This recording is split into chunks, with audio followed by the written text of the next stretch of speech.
Today on CityCast Denver, Adam Caton Holland, Ben Roy, and Andrew Orvidal. Three of the funniest Denverites are back from making their TV show in Los Angeles, and we're talking to them about what makes this city funny. Because there's no real industry here, it's sort of funny for funny's sake. Denver comedy's always had a desperation. It feels like you're like howling into the void, just hoping someone will recognize you.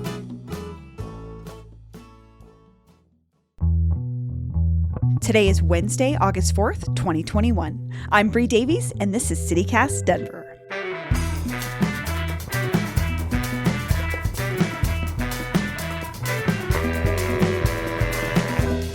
Oh, hey, if you're new to CityCast Denver, hello. We've noticed there are a lot of new listeners lately, so I wanted to give you a special welcome. Every day on this show, we bring you stories about Denver to help you stay informed, engaged, and connected to your city. We're so glad you're here. Now, some news. Temperatures are kind of mild, compared to last week, with highs in the mid-80s and a 40% chance of rain and thunderstorms. Okay, my Twitter is blowing up. There is just too much news, so we're going to do this rapid fire. First, it's official. Meow Wolf's Denver outpost, Convergence Station, opens September 17th. Second, Denver Public Schools announced that all students, staff, and visitors must wear masks in all DPS buildings. And finally, I-70 through Glenwood Canyon will be closed for the next few days, if not weeks, after mudslides overtook the area. Denver's comedy scene occupies a weird space. We're not on a coast, and there aren't many major comedy scenes within driving distance, so like much of our art and culture here, comedy exists in Denver as an island. Or even an oasis, as one of our guests today calls it. But that doesn't mean there aren't a ton of funny people in Denver. There are, and it's growing. Adam Caton Holland, Ben Roy, and Andrew Orvidal call themselves the Grawlix. And when they first started their careers in the early 2000s, Denver's comedy scene looked really different. I have a 2.5-year-old and a 2-month-old. If I'm hanging out somewhere, I'm in a lot of big trouble. Yeah. You're hanging out the window because a bird got that little one again. Yep. Retrieving. The stork, Yeah. they do take backs. Sometimes the storks take them back. Now the Grawlix boys have grown up. They've been to LA and back for their TV show, Those Who Can't, and now they're settling down in Denver with their families and working on their podcast, The Grawlix Saves the World. Recently, they sat down with producer Paul Caroli to reflect on where Denver's comedy scene has been and where it's going.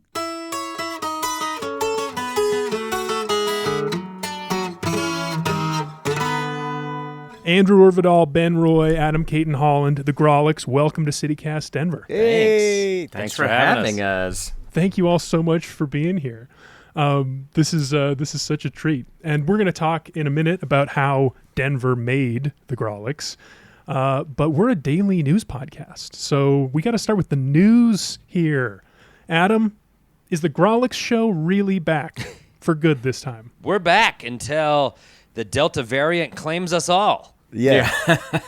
But we are back the last Saturday of every month at the Bug Theater. We're doing our live show again, and it's thrilling. We had our first one last month, and our next one is this Saturday. And my God, it's so nice to be back at the Bug Theater with these two just goofing and writing new bits and putting on our riffing, show. goofing and bits. That's what I missed. Riffing our bits, doing our skits. And just as I don't want to jump too far ahead in the podcast, but if you haven't been to the Bug Theater, it's a little piece of Denver history. You should go to our show just to see the Bug Theater, and then our show would be like gravy on that. Yeah, comedy, great. Yeah, say more about that. I don't know anything about the Bugs' history. I didn't know that story. Oh, boy, under those floorboards? Oh, baby.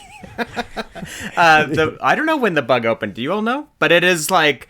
It's been around for decades. It was like a Nickelodeon theater in the 20s, and it's been various forms. But honestly, you can go... It's in the north side of town on Navajo and like 36th, and you can just see mixed-use condos encroaching, literally like surrounding this old gem of a brick theater. And it's just very perfect innocuous. for When you performing. go by, you almost don't even know there's a theater there. You could almost just drive right by. But there's this very cool 150-seat theater in there that's just... It's one of those spaces where you walk in and you're like, oh, this is a much-loved space. You can just see that the people involved have been caring after it and decorating it exactly as they like. And Yeah. those spaces have been kind of evaporating, not only in Denver, but cities all over. So it's cool that we have this one.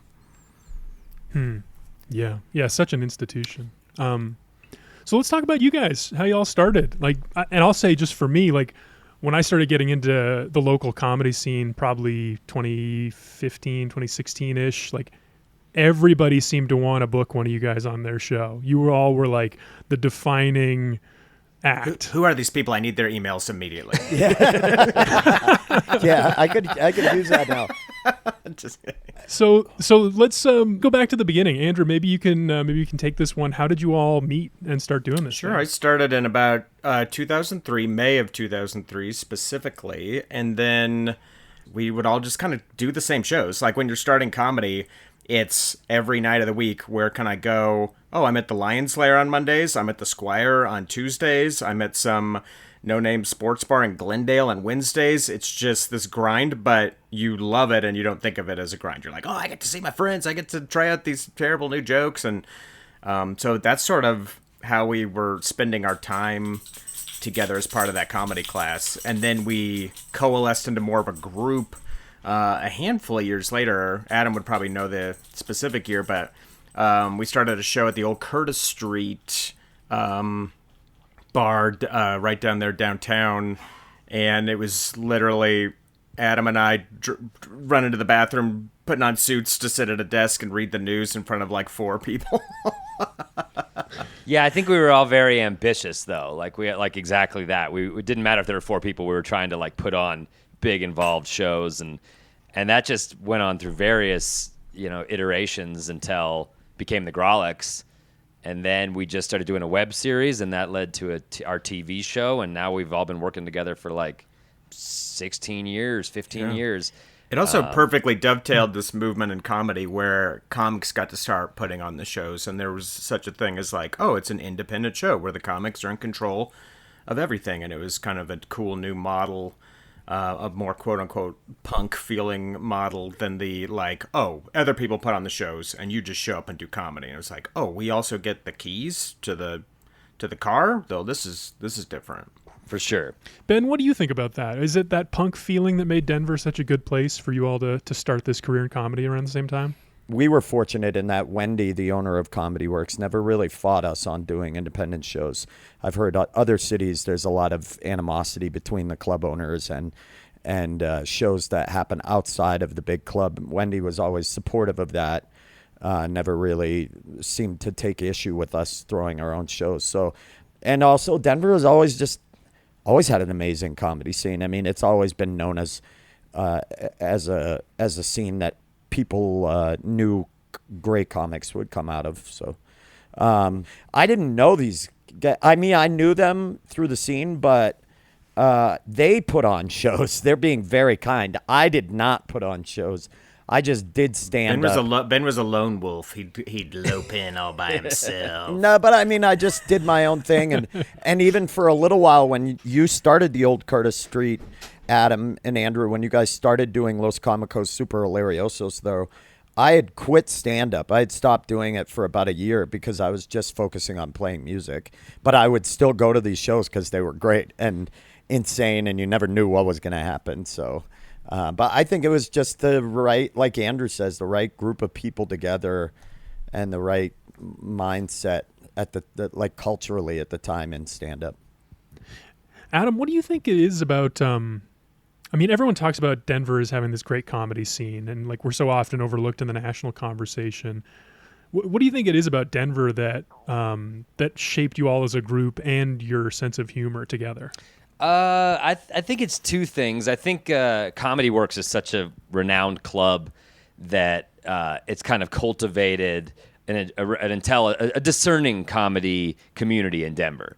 Don't get me wrong, there'll be every breed of comic coming through Comedy Works, but for the most part, Wendy brings in really excellent comedians every week. And so if you're oh, okay, you teach a city what good comedy is by doing that.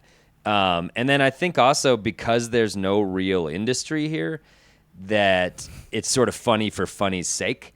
You're not going to get plucked off the stage and put on a network sitcom in Denver. You're just not. So I what? think, Andrew, I hate to burst your bubble, buddy. You got to get out of here, bud. You got to You run. want that big sitcom dollar? You got to get run. out of here. The bud. clock is ticking on YouTube. So there's just that. It's just funny for funny's sake. And I think Denver comedy's always had a desperation. It feels like you're like howling into the void, just hoping someone will recognize you. But I think that makes really like just comics that work very hard and make sure their acts are as interesting and stand out as much as possible.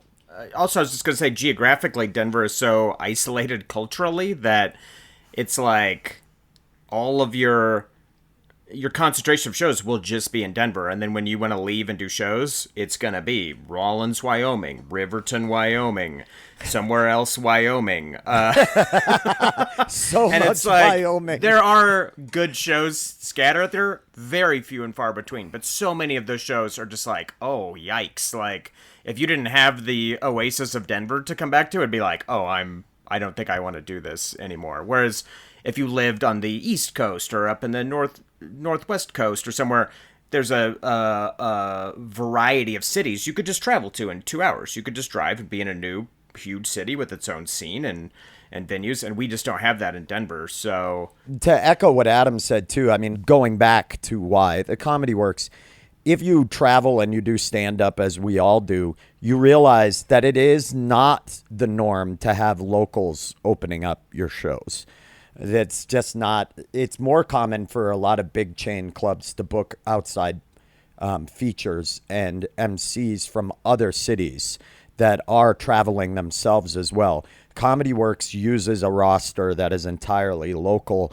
So that was like our goal was like Totally. to work our way up the list and to be able to open for all these bigger comics that were coming through that we all looked up to and we got to know them. You sit in a green room for a weekend, you get to know comics, and that helps spread the word of like the reputation of a city and whatnot. Well, we got to talk a little bit more about Comedy Works, I think, because like at the same time that it's played this role of like shepherding and cultivating the local comedy community, it's also come under some criticism, especially lately, for booking, controversial acts, mostly white guys. What do you all think about that? Anything to say about Comedy Works right now? I mean, I'll take this. There's been a lot of. Here's the thing: Comedy Works is run almost entirely by women. And I feel odd as a straight white dude telling a group of women what they should and shouldn't do with their business. Also feels extremely shitty and misogynistic. She makes her own choices with regards to that. I know TJ Miller is one of these people that has been brought up about that. As far as that goes, I just choose not to attend those shows. I've always viewed it as an art gallery or a movie theater. If a film or something is being shown that I don't like, I don't show up there. But that's just my point of view. And largely self-serving. I will fully admit that it's a great stage and I have a fondness for that room. And, so. So it's been many years since you all started up. Decades. And it was decades. It's been decades. It's been We're so old. But now, I mean, Denver's a different place than it was back then. Do you think it's still a good place to start in comedy? And Adam, maybe you can take that one. I wonder. I think the Denver scene has exploded, and now there's so many cool indie showcases going on every night of the week that, yes, I do think it's excellent. I think it's a better place to start out now than it was when we began. And not to pat ourselves on the back because there's been others, but because there's now examples of comics that have come out of here and done things nationally. A lot of late night sets and Sam Talent is a comic who's exploding out of here, and Troy Walker's done late night out of here. And so I think there's now a precedent of like, oh, you can do major things out of Denver, Colorado, which I think when we were starting, there was less of that for sure. So yeah, I think, I mean, Josh Blue did it. Right. And that was like, holy It was crap. mind-blowing. Yeah, it was Yeah, mind-blowing. it was Josh like, did wow, that. somebody on a national. It's getting better, and it's working to become that. I will say, when we started, It was a boys club, a white boys club. Like, that's what it was when we started, and that was the group before us. I do think that Denver comedy is really doing its best and trying hard to make strides to. There are more, not enough yet, but more women than there have ever been that I recall doing stand-up. Easily.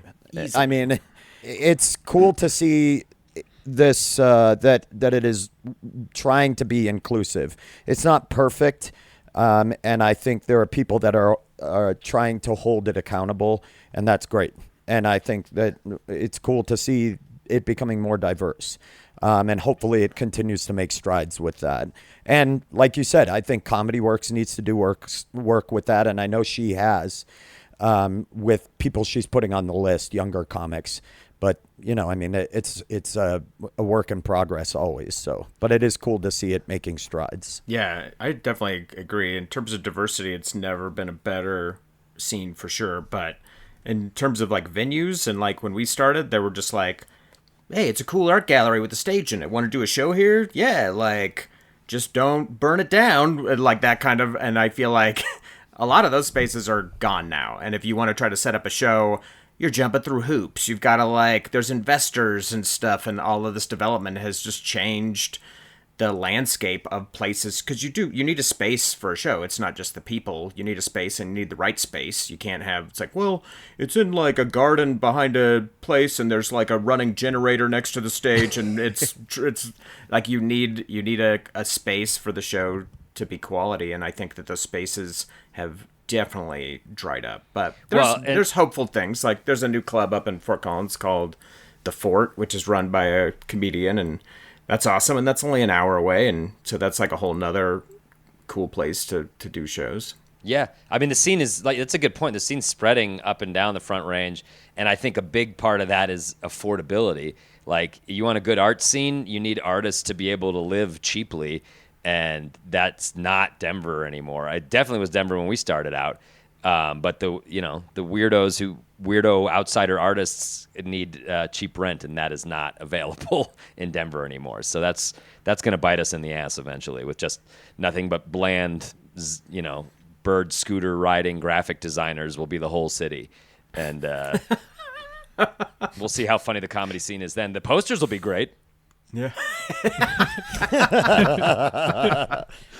I should say that David Rodriguez is that comic you mentioned, the owner of The Fort up in Fort Collins. Yeah, that's right. That club is very cool. He has done such a good job. Very funny guy. Well, before we wrap up, can I ask you guys an embarrassing question? Yes, please. Just Ben. Yes. Yes. Okay, just Ben. Well, it's actually, I mean, it's embarrassing more for me. What does the Grawlix mean? Where does that name come from? Adam. Yes. Do you guys get that question all the time? Yeah. We didn't brand ourselves well one bit. What is it, Grawlix? I already forgot it, and we'll never follow you guys. Perfect name. No, the Grawlix in a comic strip, when the comic character swears and they do asterisk, ampersand, exclamation point to indicate swearing, that is referred to as a Grawlix. And we thought it was perfect. Little comic strip trivia. All right, Adam, Andrew, Ben, thanks so much for joining me on CityCast Denver. Thanks for having us. Thank you for having us.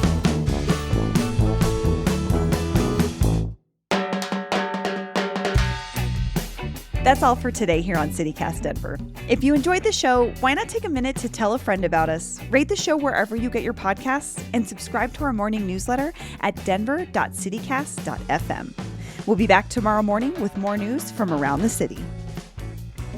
Thanks. Bye.